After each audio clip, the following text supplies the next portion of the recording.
রীতিমতো আতঙ্কের মুখে রয়েছেন যুক্তরাষ্ট্রের অবৈধ অভিবাসীরা। প্রেসিডেন্ট ডোনাল্ড ট্রাম্পের প্রত্যাবর্তনের পরপরই অভিবাসী নীতিতে কঠোরতায় এমন পরিস্থিতি সৃষ্টি হয়েছে।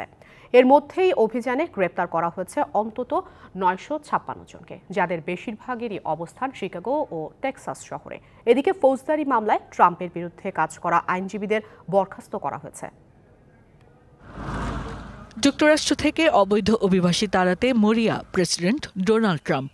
দ্বিতীয়বার ক্ষমতা গ্রহণের পরই এ নিয়ে যুদ্ধ ঘোষণা করেছেন তিনি। 21টি নির্বাহী পদক্ষেপ গ্রহণ করেছেন। এরই মধ্যে Chicago, New York, New Jersey ও মিয়ামি সহ বেশ কয়েকটি শহরে শুরু হয়েছে অবৈধ অভিবাসীদের ধরপাকড় অভিযান।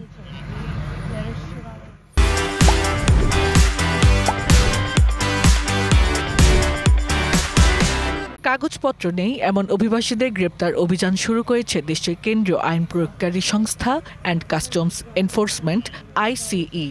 একই সাথে যুক্ত হয়েছেন আরও কয়েকটি কেন্দ্রীয় সংস্থা। দেশজুড়ে বসতবাড়ি, ক্লাব, বিভিন্ন স্থানে চিরুনি অভিযান চালিয়ে গ্রেপ্তার করা হয়েছে 1000 অভিবাসীকে।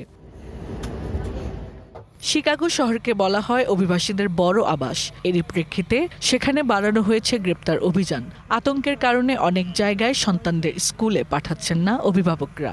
একই পরিস্থিতির শিকার দক্ষিণ সীমান্তবর্তী টেক্সাসের কয়েকটি শহরের জনজীবন।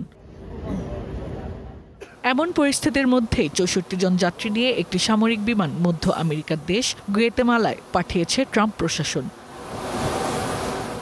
এদিকে ভারপ্রাপ্ত অ্যাটর্নি জেনারেল জেমস মেকহেনরি জানিয়েছেন, প্রেসিডেন্ট ডোনাল্ড ট্রাম্পের বিরুদ্ধে ফৌজদারি মামলায় কাজ করা 1 ডজনেরও বেশি বিচার বিভাগের আইনজীবীকে বরখাস্ত করা হয়েছে। Hasna Akhtar, DBC news desk.